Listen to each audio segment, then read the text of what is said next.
اس کے باوجود جنگ میں کامیابی نہیں ملی، اس لیے کہ پورے کنٹرول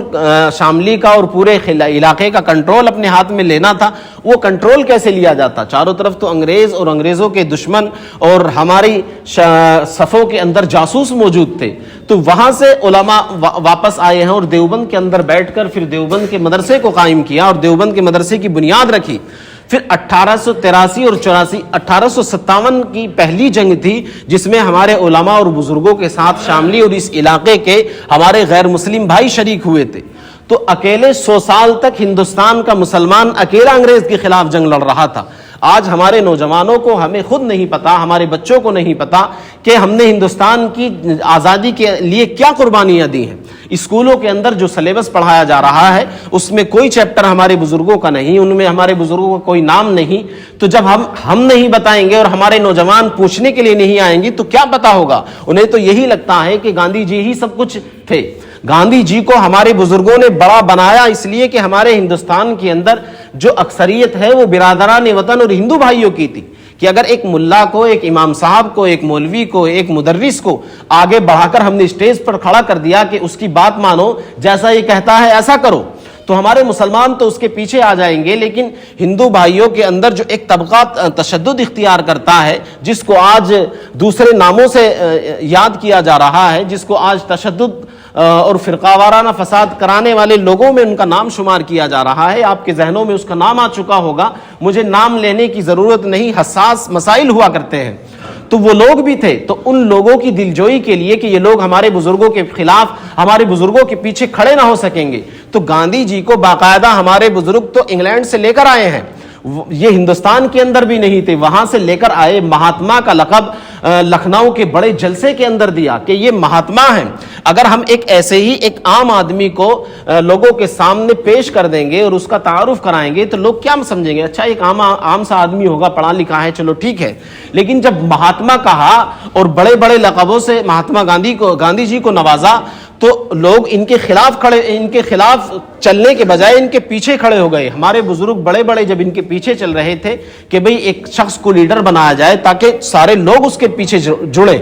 تو 1883 کے اندر پھر کانگریس بنی ہے کہ مسلمانوں کا بہت زیادہ نقصان ہو رہا ہے، ملک کا نقصان ہو رہا ہے،